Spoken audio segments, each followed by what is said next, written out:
Welcome back to the Rowdy Studio. I am Buzz Cutler. This is my friend Bassmaster. Say hello to the people, Bass. Hello, people. I want to talk to you about the queen of all media, Danica Patrick. The Danica. The Danica. Later on this afternoon, she's going to be announcing her 2012 Sprint Cup schedule. My guess is that the Daytona 500 is going to be on that schedule. I think so, too. I think so, too. If you look at a coming-out party, which her first Cup race will be, what's wrong with saying a coming-out party? Nothing. Please say it again. It's a coming-out party for Danica Patrick, and her Sprint Cup career is going to be starting. And so if you are the queen of all NASCAR media, which actually Dale Jr. is. Right. But he's a king. Don't get me wrong. He's a king. Is he going to have a coming-out party? That doesn't mean what you're implying. Okay. In any case, what better place than the Daytona 500? However, I will say this. Yes. It's a little bit of a risk, is it not? Is it not a little bit of a risk? I don't buy that. Okay, tell me why. Well, you know why I think it is. Why don't you start with your point? There's a chance that you could make a mistake, right? Sure.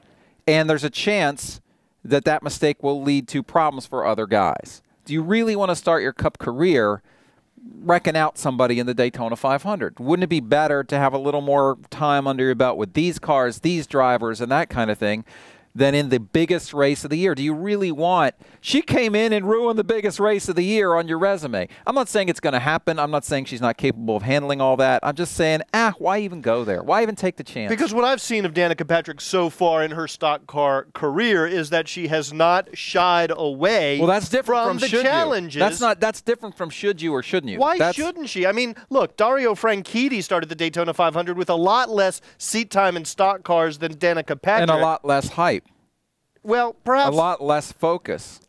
Yeah, I mean, could she ruin the Daytona 500? I don't think. I think that's a little bit strong. I'm talking about how people will perceive her if something goes wrong, and do you really want to bring that into the equation? And I guess what I'm saying is I don't think she really cares. She probably doesn't. I think she's pretty comfortable. And you know what? Maybe she shouldn't. I think she's pretty comfortable with the way she's branded herself at this point. I just think, look, if you're putting together, on the other hand, Buzz Cutler, what has she done that we've both admired? She's taken her time. She didn't jump right into a Cup car. She got into a nationwide car. She put her toe in the water. She's made some progress. She's been very smart about it, right? Yeah. So wouldn't it be smart to save your participation in NASCAR Super Bowl for when you've handled a Cup car already at different tracks with these guys? Wouldn't that be an intelligent decision? Does she need to rush into the Daytona 500? On the other hand, maybe it's smart to start her Cup career at the Daytona 500 because no race and no race track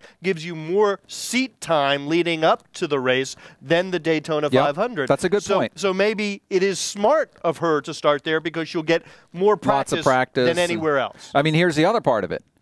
She's going to be in those qualifying races. Does she want to be the person who knocks someone out of the Daytona 500? Absolutely she does. Come on, man. If she can knock out somebody who's... No, I don't mean by outrunning them.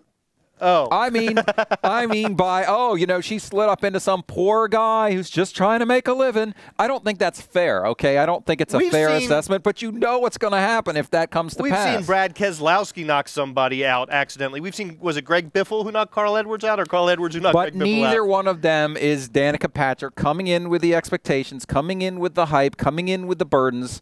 On the one hand, it's great, all the exposure, it's money, it's endorsements and all that. It's also sometimes unfair judgments that get, you got to take the good with the bad in this case. So I'm just wondering out loud, and we'll find out in a couple hours whether or not it's the best idea to make this race your first Cup start. In some ways, she's damned if she does and damned if she doesn't. Because if she doesn't, people will say, oh, she's running scared. If she does, people will say, oh, she's insinuating herself into a situation where she doesn't belong yet. So I think she should just go ahead and bite the bullet. And maybe you're right. Never mind. Forget everything I said, Danica. Go for it. All right. Then just take I'm sure she's been waiting to hear our opinion before she actually makes up her mind. She called me, so she already knows where I stand. Yeah, but she was calling you names. Oh. She's calling you unkind names. She was calling me honey lamb and sweetie pie. And honey lamb? Is that some kind of... It's a Greek dish. Well. That's Bassmasters. I'm Buzz Cutler. Thanks for watching. Yes, Buzz Cutler of the Athens Cutlers? Yes. Go, Daddy. Go, Daddy. Rowdy.com. Say it like it is. Say what like it is? Rowdy.com.